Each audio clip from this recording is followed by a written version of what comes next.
Centre ఛానల్కు స్వాగతం. మనం ప్రముఖ సంఘ సంస్కర్త నిస్వార్థ ప్రజా సేవకురాలు అయినటువంటి శ్రీమతి హేమలత లవణం గారు రచించిన మృత్యోర్మ అమృతంగమయ అనే ఆమె జీవిత కథ నుండి అనేక అంశాలు తెలుసుకుంటున్నాం కదండి. ఈరోజు స్వాతంత్రం వచ్చిన తరువాత గాంధీ గారి మరణ వార్త విని హేమలత లవణం గారు గాంధీజీ గురించిన పూర్వ అంశాలను ఏ విధంగా గుర్తు చేసుకున్నారో తెలుసుకుందాం. దక్షిణాఫ్రికాలో గాంధీజీ పనిచేసినప్పుడు ఒక జర్మన్ దేశపు గృహ నిర్మాణ శిల్పి శ్రీ కార్లెన్ బాక్ పరిచయమై చివరి వరకు గాంధీజీకి నమ్మిన బంటుగా అండగా నిలిచాడు. ఒకసారి గాంధీజీ బయటకు వెళ్ళబోతున్నారు. ఆయనతో పాటు కార్లెన్ బాక్ కూడా వెళ్ళవలసి ఉంది. ఆ సమయంలో అక్కడ ఉండే శ్వేతజాతీయులు గాంధీజీపై దౌర్జన్యం జరుపుటకు ప్రయత్నిస్తున్నారని తెలిసింది. దీంతో కార్లెన్ బాక్ తన పంట్లాము జేబులో ఒక చిన్న రివాల్వర్ పెట్టుకున్నాడు.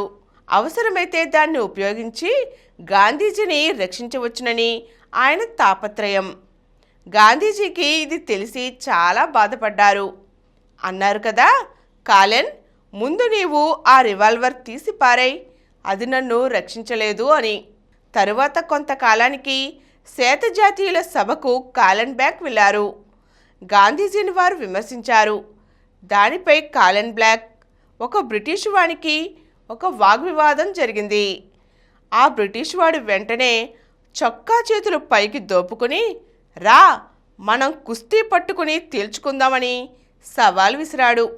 జర్మన్ దేశస్థుడైన కార్లెన్ బాక్ ఆజానుబాహువు, మంచి వస్తాదు, కుస్తీ పట్టడంలో ప్రావీణ్యం కలిగినవాడు. అతనిని ఒక అర్చకుడు కుస్తీకి సవాల్ చేశాడు. కార్లెన్ బాక్ ముఖం ఒక నిమిషం కందిపోయింది.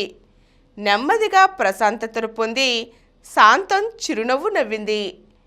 నీతో నేను పోట్లాడను అన్నాడు సౌమ్యుడైన కార్లెన్. ఒకనాడు గాంధీజీని రక్షించుటకు రివాల్వర్ అవసరమనుకున్న కార్లెన్ నేడు తన ఆత్మగౌరవ రక్షణ కూడా సవాల్ చేసిన వ్యక్తితో హింసాయుతంగా కలియబొట్టకు నిరాకరించాడు. దక్షిణాఫ్రికాలో ఒక రోజున గాంధీజీ ఒక సభలో ప్రసంగించిన అనంతరం వేదిక నుంచి దిగిరాగానే కొంచెం దూరంగా నిలుచుని క్రోధం, ద్వేషంతో చూస్తున్న ఒక వ్యక్తి దగ్గరకు వెళ్ళారు. అతనితో కొంతసేపు గాంధీజీ మాట్లాడిన తర్వాత ఆ వ్యక్తి ముఖంలో మార్పు కనిపించింది. ఇద్దరూ నవ్వుతూ కరచాలనం చేసుకున్నారు. తరువాత ఆ వ్యక్తి వెళ్ళిపోయాడు. గాంధీజీ మామూలుగా తిరిగి వచ్చారు. ఇదంతా గమనిస్తున్న శ్రీమతి పొలాక్కు ఏమీ అర్థం కాలేదు. గాంధీజీని విషయం ఏమిటని అడిగింది. గాంధీజీ అతి సహజంగా చెప్పారు, ఏమీ లేదు, అతడు నన్ను చంపుదామని వచ్చాడు. ఇది విన్న వెంటనే శ్రీమతి పోలాక్కు ఒళ్ళు గొగురు పొడిచింది. అతన్ని ఎందుకు వదిలిపెట్టారు, పోలీసులకు అప్పగించాలి గాని అని ఆదుర్దాగా అడిగింది. గాంధీజీ చిరునవ్వుతో ఇలా అన్నారు, అతను మొదట నన్ను అపార్థం చేసుకున్నాడు. నేను అతని అనుమానాలు తీర్చి నచ్చజెప్పాను. ఇప్పుడు అతను నా స్నేహితుడు.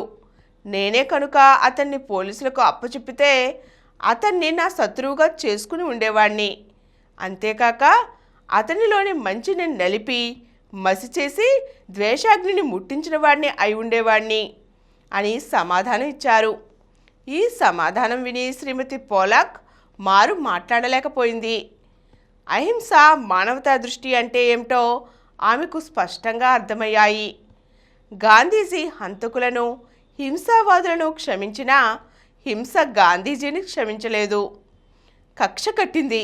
1948 జనవరి 30వ తేదీ సాయంత్రం ముందుగా గాంధీజీకి నమస్కరించి కానీ రివాల్వర్ పేల్చలేకపోయాడు ఆ మతవాది. జరిగిపోయిన కాలానికే కాదు, జరుగుతున్న రాబోయే యుగాలకు కూడా మహాత్ముడు చెప్పి ఆచరించిన అహింసా మార్గమే మానవ జీవిత నౌకకు చుక్కాని. నా ఈ చిన్ని సామాన్య జీవితపు ఆచరణకు అదే చుక్కాని. ఈరోజు మనం గాంధీజీని తలుచుకుని హేమలత లవణం గారు వివరించిన 2 సంఘటనలను తెలుసుకున్నాం కదండి. మరిన్ని అంశాలతో మళ్ళీ కలుద్దాం. ఈ కార్యక్రమం మీకు ఎంతో నచ్చింది కదా? ఇటువంటి మరిన్ని వీడియోల కోసం అనతి కాలంలోనే 20 కోట్ల వ్యూస్ సాధించిన సమరన్ ఛానల్ సమర్పించు యతీష్ సెంటర్ ఛానల్కు సబ్స్క్రైబ్ చేయండి, లైక్ చేయండి, మీ ఫ్రెండ్స్కి షేర్ చేయండి. అలాగే ప్రక్కనున్న గంట సింబల్ని ప్రెస్ చేయడం మర్చిపోకండి. Please download Samaram Channels app from Google Play Store and watch your favorite channels. Click the bell icon and subscribe to the channels.